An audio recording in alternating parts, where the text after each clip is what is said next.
Tillykke med det. Ej, hvor vildt. Årets frivillighedspris. Hold nu op. I DBU København. Og hvorfor? Ja, hvorfor? Hvorfor? Det skal du vide nu. Jakob, han er jo en kæmpe ildsjæl her ude i Ørestaden. Og er med i mange af de aktiviteter, der gør, at I kan spille fodbold herude. Blandt andet så er du træner for drengene her. U14. Der er jo U15 også manglede en træner. Så trådte du også ind der. For det er kendetegnende for dig, at du hjælper, når der er brug for det. Og tillykke! Ja.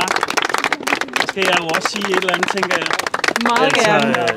Jeg synes jo også lige, vi skal have min medtræner Jakob herover, lige herover og stå ved siden af mig. MJ kan også komme herover. Han er også en del af det. Daniel, han er her ikke i dag. Vores gode medtræner, han er syg desværre. Men det er lige så meget jeres pris, det her. Fordi at, det er noget, vi har arbejdet på i hvad? Er det 3 år? 3 år har vi haft den her årgang. Og ja, alt hvad jeg gør ved siden af, det er jo fordi, jeg også selv synes, det er sjovt, og jeg har en masse børn, der dyrker idræt her. Og så bor jeg her i området. Så vi glæder os rigtig meget til at bare drive det her videre. Og også til at få vores store klubhus. Ja. Så er jeg også blevet taget godt imod af vores forperson, Christian, som har taget imod mig med åbne armene og taget mig ind i bestyrelsen og faktisk givet os andre, der er med i bestyrelsen, lov til at lave nogle ting og være lidt kreative, ikke? Så vi synes, vi har et bedre fundament end nogensinde, vi har haft. Jakob, meget af det, der skulle siges, det er jo blevet sagt. Jeg vil sige, der hvor jeg har været allermest imponeret, altså jeg har været over at se alle de omgivelser, vi er ved at få, det du har været med til at koordinere, organisere, sørge for at ske. Jeg synes, det jeg i virkeligheden har været mest imponeret over, det er i virkeligheden det arbejde, du laver med gutterne her.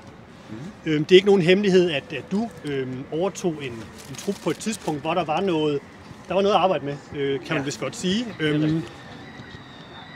I blev rigtig dygtige fodboldspillere, I blev rigtig dygtige holdkammerater, alle sammen. Din fortjeneste i høj grad. Men også det her med, at der faktisk er fodboldspillere, der er startet i Ørestad med at spille fodbold som 13, 14, 15-årige, selvom de faktisk aldrig nogensinde spillet fodbold før. De har siddet måske ude og kigget på deres holdkammerater, og så har du sagt, skal I ikke med at spille noget fodbold? Ikke? Altså, og det er en svær aldersgruppe, så det er jeg vildt imponeret over, at det lykkes her, at få motiveret og engageret unge mennesker til at dyrke mere idræt. Det synes jeg er mega fedt. Så skal I ikke også lige klappe af jer selv, drenge? Jo, super godt gået. Ja, men det er jo nogle fine ord. Jeg er jo glad, men jeg kan også godt lide det, jeg laver. Altså, så det fortsætter. Det stopper ikke her.